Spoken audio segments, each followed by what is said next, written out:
Florida ballot amendment number 3, voter control of gambling in Florida. This is where we start to get into some of the meat of these. This amendment ensures that Florida voters shall have the exclusive right to decide whether to authorize casino gambling by requiring that in order for casino gambling to be authorized under Florida law, it must be approved by Florida voters pursuant to Article 11, I think that is, Section 3 of the Florida Constitution, affects Articles 10 and 11, defines casino gambling, and clarifies that this amendment does not conflict with federal law regarding state or tribal compacts. The amendment's impact on state and local government revenues and costs, if any, cannot be determined at this time because its unknown effect on gambling operations that have not been approved by voters through a constitutional amendment proposed by a citizens initiative petition. Blah, blah, blah, blah, blah, blah. What does this mean? It gets a little mumbo jumbo-y there at the end. Okay, so right now, the situation we have right now is we have gambling in Florida. We have casinos, we have dog racing, we have highlight, horse racing, so we have all of that. Right now, if somebody wants to open a casino in, say, Sarasota County, Manatee County, wherever, they could go to the local government and the state government and get permission to do that. What this amendment would do would say that's done.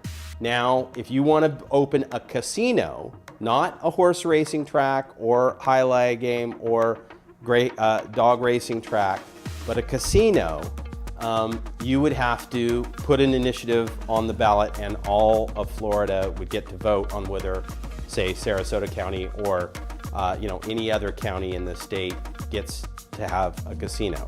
So who's pushing for this? Because this seems like it does a couple things, right? It first of all, it locks in if you've already got a gambling institution, like you're in the club, you got nothing to worry about. But if you're, so this seems like it would make it a lot harder to get a new casino. So maybe that's where you draw the line. If you are pro or against, maybe that's how you break this down. But are there any things to worry about here from like tax implications, the average citizen, like what real meat is there here that they need to understand? Yeah, so it is maybe a little bit lopsided in the sense that right now the legislature can approve casinos. I think everybody knows the legislature hasn't approved any casinos in Florida, really, at all. Sure. We only have them on Seminole lands, which they are able to do through compacts. So we're not really preventing something that's happening. It's more of we don't want to worry about it in the future, so we'll make it permanently up to the voters. And so, not surprisingly, this measure is entirely supported by 2 organizations. The Seminole tribe, who doesn't want other people having casinos, obviously, because they've got the only ones, and Disney Corporation, which doesn't want people doing anything other than going to Disney properties. They don't want to have competition. They don't think it's good for the image of Florida and for their wholesome family entertainment sort of approach to things, which is fair. From their perspective, that's how they see it. I guess the question for people is, do they think it's right that everybody in Florida, that if you want to, let's imagine, I don't know, I'm trying to think of some, let's say one of the counties over there by Jacksonville decides they would like to have a casino. There's a company that wants to open a casino. The county government wants it. The local governments want it. They see it as it'll create jobs.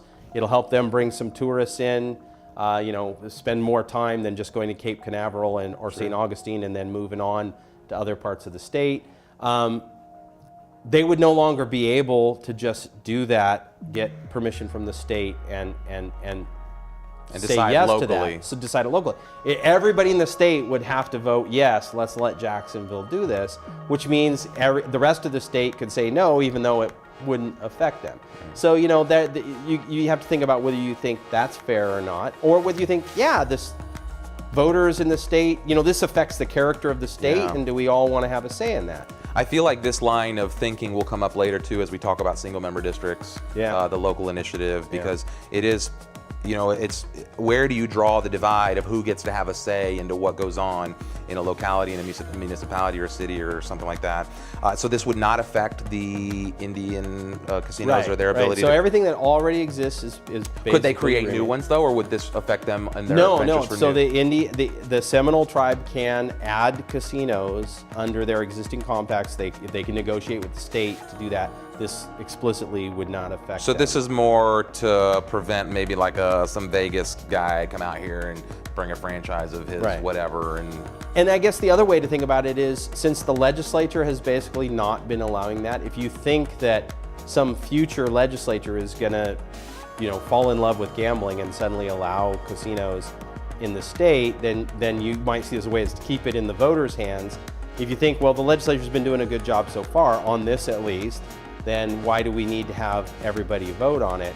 But also keep in mind that online gambling is where all the growth is. It's not really casinos anymore, though casinos are pretty successful.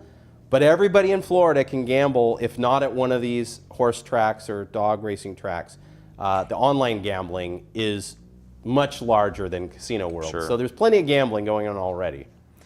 There you go. Your decision, Amendment 3, out. Set the